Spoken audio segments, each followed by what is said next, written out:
O PL, partido que hoje está aí abrigando o Bolsonaro, continua tentando silenciar os opositores. E, olha, tem o apoio aí do Arthur Lira, presidente da Câmara, para isso. O Lira despachou rapidinho um processo aí, um pedido de cassação contra a deputada federal Fernanda Melchiona, do PSOL, por chamar a família de família. A gente já viu muitos absurdos aí na Câmara nos últimos tempos, incluindo aí um deputado que colocou uma peruca para falar fala transfóbica no Dia das Mulheres. A gente também viu aí outro deputado, filho de um ex-presidente, que ameaçou botar a mão na cara de um opositor, né? E nada disso chegou a ser considerado quebra de decoro. Mas agora a gente tem um discurso aí a gente vai mostrar aqui para vocês que já está sendo encaminhado aí para a Comissão de Ética. Theo, você pode mostrar aí para a gente o discurso da Fernanda Melchiona no dia 5 de dezembro de 2023, na Comissão de Segurança Pública.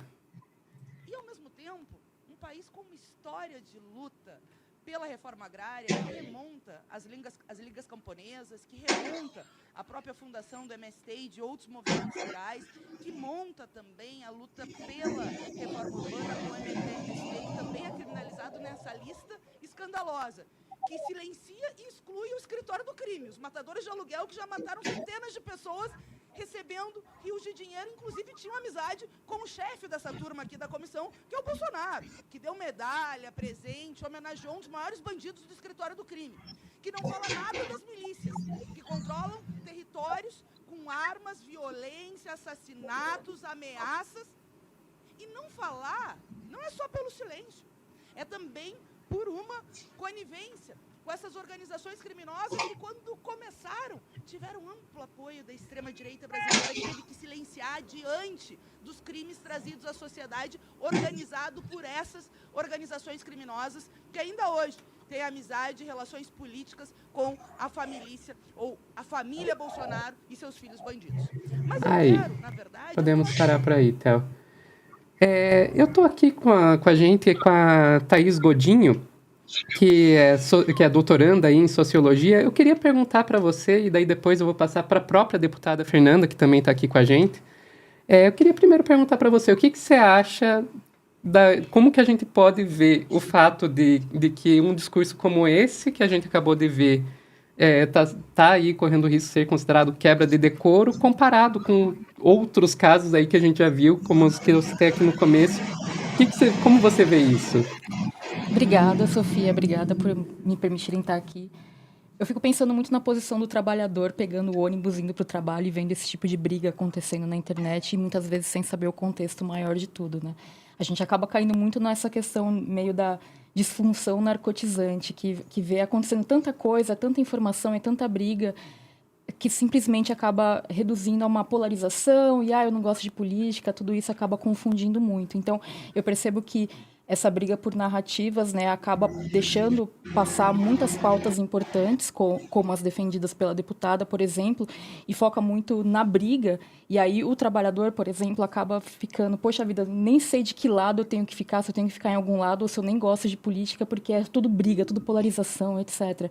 O meu receio é que muitas vezes acaba sendo pautado muito na briga e acaba saindo um pouquinho do que está sendo discutido na narrativa, né? Então, acho que o nosso papel como comunicador também é poder divulgar o que está sendo discutido nessas brigas todas, né? Perfeito. E daí a gente pode passar aqui para a deputada Fernanda Melchiona, que está aqui com a gente, e ela pode justamente contar para a gente isso, sobre o que exatamente é essa discussão e por que nós devemos nos preocupar com isso.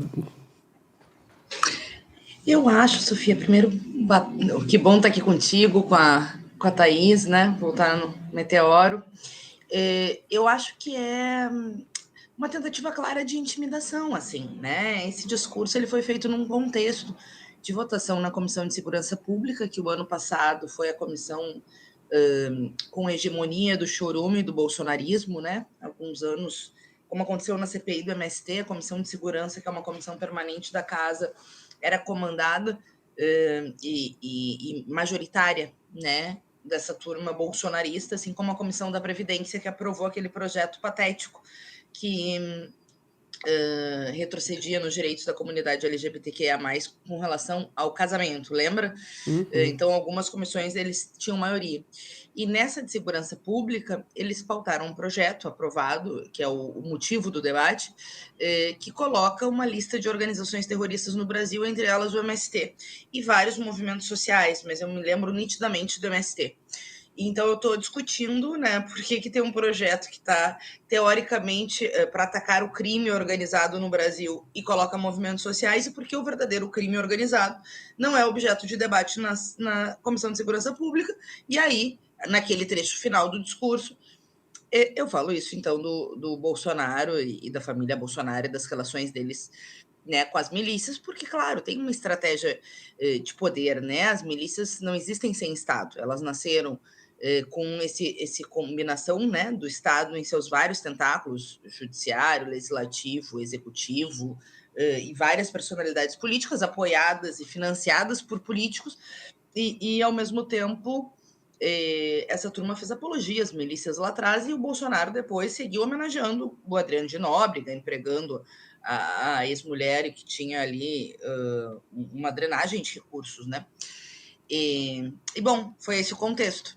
Eu acho que tem uma tentativa de intimidar, é claro, né? Uma lógica de o PL sempre tentar nos calar. Tem um elemento de gênero sempre, que eles detestam mulheres que lutam e que falam as coisas. E o que eu acho interessante do despacho, ou irônico do despacho, é que foi justamente despachado no dia que o presidente da Câmara, Arthur Lira, despachou o pedido de correpresentação contra o Brasão, né? À medida que uma representação chega no presidente da Câmara, ele despacha para o Conselho de Ética. Só que tem representações que estão há um ano, né? Lá com o Arthur Lira, como, por exemplo, a cassação, enfim, dos mandatos dos golpistas que fomentaram, fizeram apologia ao 8 de janeiro. Não se chegou a ficar um ano, mas meses, né? E nesse dia ele despachou do Brasão, que a gente tinha cobrado em plenário, que foi pedido vistas do processo que mantém ou não a prisão dele na CCJ. A Câmara precisa votar, né? Se mantém. Quando um deputado federal é preso, a Câmara precisa votar se mantém ou não a prisão. E claro que nós queríamos votar imediatamente para passar um sinal, né? Depois de 6 anos lutando por justiça pela Marielle e Anderson Gomes, e essa luta evidentemente segue, com tudo que veio à tona naquele domingo, a gente queria essa votação séria. Acho que é uma resposta ao Brasil, né? A todos nós que lutamos para não ter impunidade. Na CCJ pediram vistas, ou seja, atrasaram, ficou para a semana que vem, possivelmente essa votação na quarta. E depois a gente fez uma questão de ordem no plenário, perguntando por que o presidente Arthur Lira não avoca essa ida em plenário, independente da votação da CCJ. E, enfim, ele disse que não, que o Brasão segue preso, fez uma argumentação e tal, e depois despachou a nossa representação do Conselho de Ética, que nós também fizemos questão de ordem no Conselho de Ética, porque que a representação do pessoal pedindo a cassação do Brasão não chegava de uma vez no Conselho de Ética, e casualmente chegou de uma vez, mas chegou junto com uma contra mim e uma contra o Glauber Braga, que também eu soube depois da minha postagem, que também foi endereçada, também foi encaminhada aquele dia.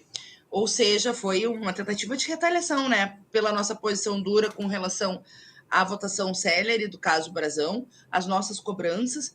E assim, né, Sofia, tem o tema de um setor que passa...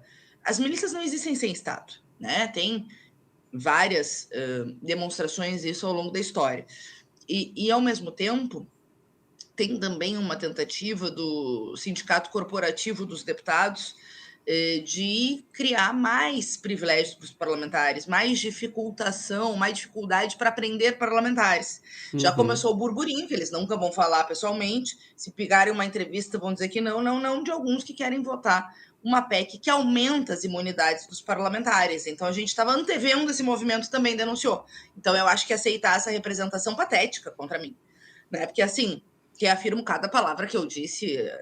E até se família é um termo, na hora eu ainda digo, família. Mas, enfim, mesmo que fosse, né? Se cada vez que a extrema-direita nos chamasse de coisas pavorosas, nem entrando nos méritos, deu ter razão, né, da relação da família Bolsonaro com as milícias, ou que a vida dos filhos é envolvida por escândalos, né, de corrupção, de investigações, rachadinha, joias, cartão de vacina, golpe, enfim. Mas mesmo que fosse só pelos adjetivos, quantas vezes eles fazem, né, adjetivos contra nós e evidentemente, não só não é objeto de representação, como nem tramita quando são coisas sérias, né? Como, por exemplo, um caso de transfobia num deputado federal, como casos de corrupção na Câmara dos Deputados, né, que se transigiu, se manteve mandato de parlamentar, como vários outros casos que se passa pano na Câmara dos Deputados e que, bom, imagina, o Eduardo Bolsonaro fez apologia ao AI-5. Nós estamos esse ano com 60 anos, descomemorando 60 anos do golpe, e passou batido, né? O Conselho arquivou a representação contra ele. Então, é ridículo, né? É uma representação ridícula, uma tentativa de intimidação e de retaliação naquela ideia de que, enfim, a gente não seja combativa, nem faça essas cobranças públicas em relação aos temas relativos à família e também aos temas relativos à Câmara dos Deputados. Perfeito, perfeito. Muito obrigada, deputada. Muito obrigada, Thaís, também. A gente tem outros assuntos aqui ainda para tratar, mas vão ficar aí para outros cortes. Podemos encerrar esse por aqui.